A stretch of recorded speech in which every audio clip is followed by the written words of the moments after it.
श्री गणेशाय नमः। श्रीमद् भागवत महापुराण नवम स्कंद अध्याय 6।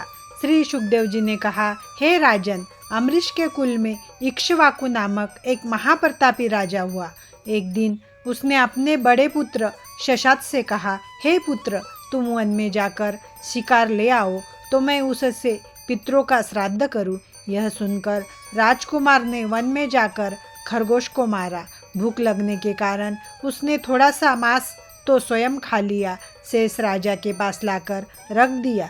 जब राजा श्राद्ध करने बैठा तब वशिष्ठ ऋषि ने अपने योग बल से सब हाल जान लिया और उन्होंने राजा से कहा, हे राजन, इस मांस में से थोड़ा सा मांस तेरे पुत्र ने खा लिया है, अंततः यह श्राद्ध करने योग्य नहीं रहा है।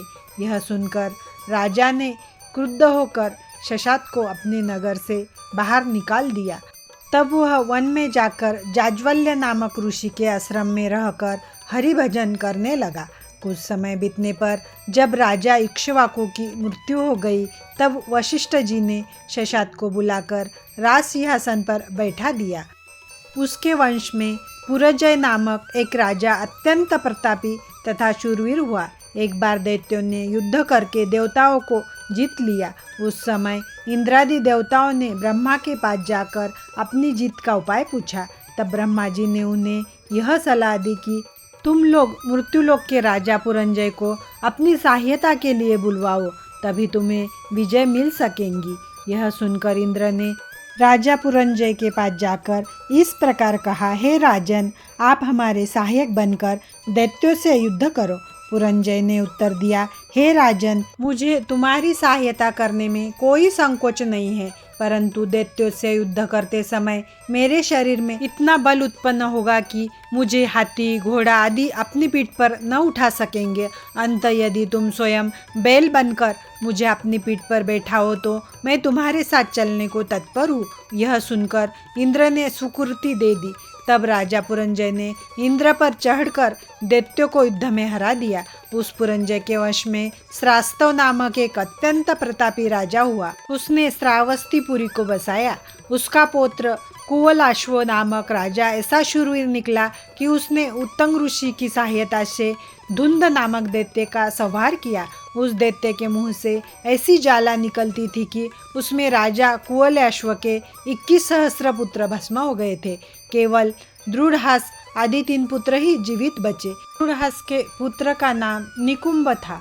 उसके वश में युवनाश्व नामक ऐसा प्रतापी राजा हुआ कि उसने 7 द्वीपों के राजाओं पर अपना शासन किया, परंतु कोई संतान न होने के कारण वह सदैव उदास रहता था। एक दिन राजा ने ऋषियों से यह निवेदन किया कि आप लोग कोई ऐसा उपाय करें जिससे मुझे पुत्र की प्राप्ति हो। यह सुनकर ऋषियों ने राजा से यज्ञ कराया। उन्होंने यज्ञशाला में पानी का एक कलश अभिमंत्रित करके इस इच्छा से रखा कि प्रातःकाल होने पर हम जल को रानी को पिलाएंगे तो उसको पुत्र होगा। परंतु रात्रि के समय जब ऋषि तथा राजा आदि उस यज्ञशाला में सोए और राजा को प्यास लगी तो श्री नारायण जी की इच्छा से राजन ने धोखे में उस पानी को स्वयं पी लिया। प्रातःकाल ऋषियों को जब यह वृत्तांत ज्ञात हुआ तो उन्होंने राजा से कहा, हे राजन, श्री नारायण जी की इच्छाओं के आगे किसी का वश नहीं चलता है। अब तुम्हारे पेट से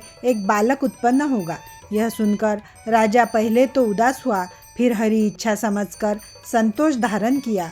अस्तु, गर्भवती स्त्री के समान राजा का पेट प्रतिदिन बढ़ने लगा।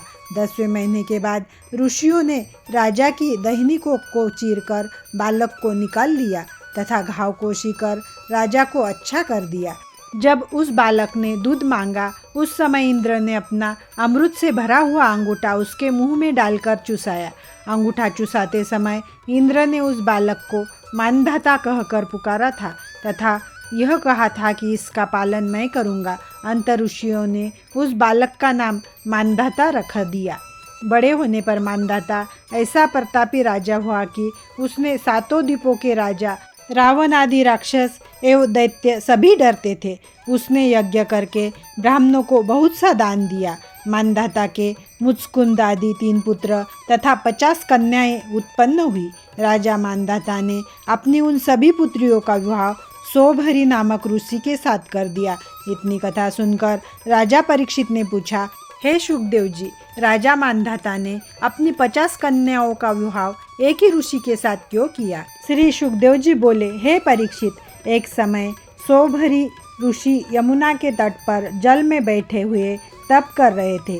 60 सहस्र वर्षों तक तप करने के पश्चात एक दिन ऋषि ने एक मछली को अपने बच्चों सहित यमुना जल में क्रीड़ा करते हुए देखा।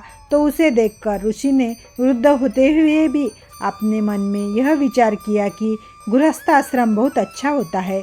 ऐसा सोचकर ऋषि को जब गृहस्थ बनने की इच्छा हुई तो उन्होंने राजा मानधाता के पास जाकर यह कहा, हे राजन, तू अपनी एक कन्या का विवाह हमारे साथ कर दे। राजा ने शाप के भय से भयभीत होकर ऋषि को उत्तर दिया, हे ऋषि, मेरे 50 पुत्रियां हैं, आप राज मंदिर में चले जावे, वहाँ जो भी कन्या आपको स्वीकार कर ले उसी के साथ मैं आपका विवाह कर दूंगा। यह सुनकर ऋषि ने अपने मन में विचार किया कि मुझ वृद्ध को कोई राजकुमारी क्यों स्वीकार करेंगी। यह सोचकर ऋषि ने अपने तपोबल से अपना स्वरूप ऐसा सुंदर बना लिया कि जिसे देखकर अप्सराएं भी मोहित हो जाए। तदुपरांत जब वे अश्विनी कुमार के समान स्वरूप बनाकर राज मंदिर में गए तो उनके सौंदर्य को देखकर राजा की सभी पुत्रियां उन पर मोहित हो गई। तब राजा मानधाता ने अपनी 50 कन्याओं का विवाह ऋषि के साथ कर दिया। ऋषि उन सबको लेकर अपने आश्रम पर चले आए। फिर उन्होंने अपने योग बल द्वारा 50 ऐसे रत्न जटित विमान निर्माण किए जिनमें उपवन, तालाब आदि संसारी सुख भोग की सभी वस्तुएं उपस्थित थी। तदुपरांत वे अपने 50 स्वरूप धारण कर एक एक स्त्री से अलग अलग विमान में भोग विलास करने लगे। ऋषि की इच्छानुसार वे विमान इंद्रादि लोकों में उड़कर पहुंच जाते थे। उन विमान की शोभा देखकर देवकन्याएं तथा मानधाता आदि उनकी ईर्ष्यायुक्त प्रशंसा करते थे। इस प्रकार सुखोपभोग करते हुए ऋषि ने 50 सहस्त्र पुत्रों को जन्म दिया। उनका वंश इतना बढ़ा कि जिसकी कोई गणना ही नहीं की जा सकती। अस्तु, बहुत दिनों तक संसारी सुख भोग करने के पश्चात एक बार ऋषि के मन में यह विचार आया कि मैंने इस संसारी माया मोह में पड़कर हरि भजन भी छोड़ दिया। यह सबसे बड़ा अकर्म मेरे से हुआ है। इस माया जाल में पड़कर तृष्णाओं का अंत तो कभी होगा ही नहीं। अंत मुझे चाहिए कि अपना परलोक बनाने के लिए मैं फिर से श्री नारायण जी का स्मरण एवं तप करूं। ऐसा निश्चय करके सौरभी ऋषि ने अपना मन संसारी माया से विरक्त कर लिया। तत्पश्चात वे अपनी 50 स्त्रियों सहित वन में जाकर तप करने लगे। कुछ दिनों बाद जब उन्होंने योगाभ्यास द्वारा अपना शरीर त्याग दिया तब उनकी सभी स्त्रियां भी उनके साथ सती होकर पतिलोक में पहुंच गई। इति श्रीमद्भागवत महापुराण सुखसागर कथा अध्याय 6 समाप्त।